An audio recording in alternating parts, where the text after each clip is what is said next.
I feel you. What influenced you? What got you going? What got you get to this point right here? I get you. That's so way back. That's yeah, nah, for real. Thank you, Chuck. It's our ghost engineer. Hey, shout out you, Chuck. Nah, but okay. So as far as we can start with the name Kid Jimi. So I dressed up as Hendrix. You know how he did in Woodstock. He did the Star Spangled Banner. So I did that in high school. Best version ever. Yeah, right.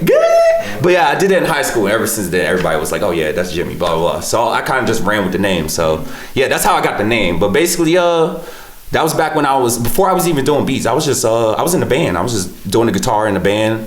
Shout out Cliche. That's why I was in it. They have some dope tunes. If you guys can still find that. Oh yeah, yeah. I'm sure you can. Oh yeah. Oh, it's on Spotify, isn't it? I should announce it. I was gonna say I'm putting it on spot. I'm putting it on Spotify. So you are? Yeah. So cool. I already talked to my other band members. Shout out Renee. You know what I'm saying? Yeah, that's coming soon. Good. That's what's up. It's on YouTube, right? Yeah. It's on YouTube right now. We'll put a link to it. Yeah. I'll link right here. But you know how they be doing. Good. But that's coming soon. But I was doing that. That's kind of how it all started. But I guess around that time, unfortunately, things were going on with the band, and that's when I kind of started doing like covers, and that's where the cable car, the Fray, I was just putting it on YouTube, just random covers. You know? You were in school too. Yeah. This is high school. Yeah. Well, no, you were in college. Oh no, you're right. Yeah. I was at Arns too. Yeah, good. I didn't meet you in high school. Yeah. True. Yeah, it was a little bit after. Good. Yeah. So you went to school for music production. Yeah, audio engineering. That's where I got Pro Tools. That's where I and that's where I got started into the beats, because that's where I got into the audio engineering. I mean, I was only there for a year because I was touring with the band at the time, so I was like, sometimes it's all it really takes. You need somebody to just show you something, and you take it and run. I do, just because I want to make this known, and Bobby knows it. Good. I wish you would have stuck it out for the mixing and mastering course.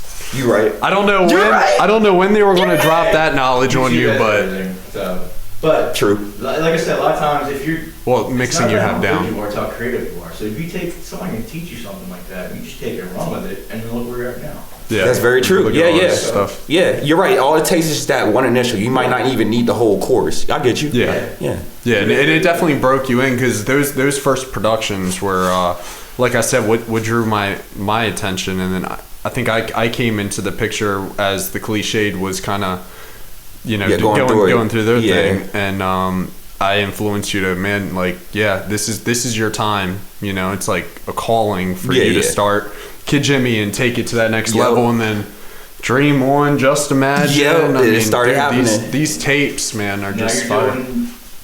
You're the real deal. You're doing it. You're playing music. You have a job, but this is your first love. Right? Yeah. So as always. That's where you're at now, right? Yeah. As always, yeah. Cool. And that's the fire that's always inside, And that's back then. That's what started, I guess. It's still there, right?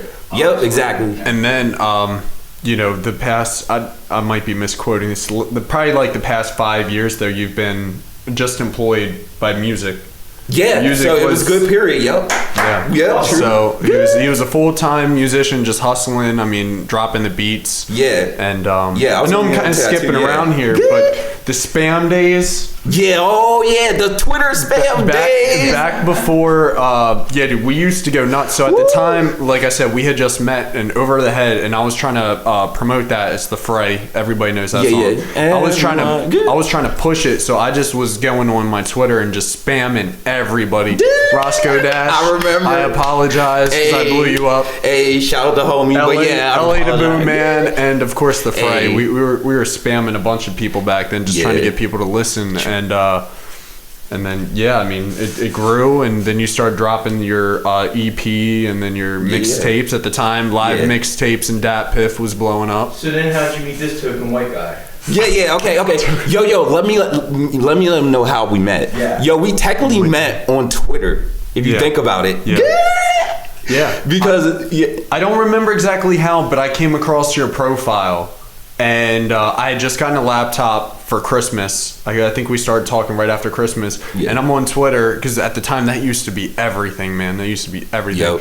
And I came across your profile, and I don't even know what made me want to reach out or whatever, but I followed and I just responded like, yo, your music's fire. And I was trying to get into managing artists. Come to realize now I don't really have that managerial skill. Nah, it's all good. But at the time, yeah. At the time, I was like promising you the world. I was like, man, we're going to go on a world tour. You were definitely like a label exec. Like, But there was something there. And that's the thing I want to get along to all you guys, because I don't think Jimmy does enough of it.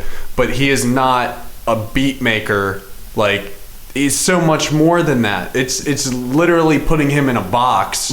If you heard some of this stuff he was playing just to show us before this podcast, he's got rock songs, guitar solos. We're bringing them back. Yep. I mean, like, dude, it's not all about the beats, but I know you have some pretty big opportunities coming up with the beats, so it's a good thing you kept up with it. But there's a lot more to Kid Jimmy. I mean, look at it. There's and a that's brand what, too. Yeah, and that's what History Gets Down. That's where it all kind of ties into. It's all about is bringing that all out, like literally. And that's why I wanted to do this podcast to let y'all know. Not only we got merch on the way and stuff like that, but like I want to start bringing out like we do music. I mean, obviously I love beats, and I appreciate you guys tuning in and listening to my beats until now. But I'm an artist too. I started out as an artist. You know what I'm saying? Before I was doing the beats. You know what I'm saying? And even before that, I was in a band. So like, music is everything to me basically, and I want to start showing that to you guys more. So and one thing I will also add is that you've been consistent. Me, I've dabbled with music. We can tell my story. I was gonna say we gotta bring it. I mean, if you want to, you know what I'm saying? So like I just started out rapping and shit. And in high school, I had Audacity, and I bought those little telemarketer headsets. So it was a headset with a microphone that popped off the side of it, and I'm recording on my parents' HP desktop computer. And I had the Jamaican flag song. I don't know. I think only a few of you guys will remember that. But I dropped that, and and just kind of evolved, man. I started to grow as he started to grow, and then we were spending time together, and you were teaching me how to make music. I didn't think about YouTube at the time. I was young, but we would get together, and he's like, yo, this is how you do this. This is how you do that. This is how you add, like, compression is my biggest thing right now. I love compression, so I love. You did. You was talking about that.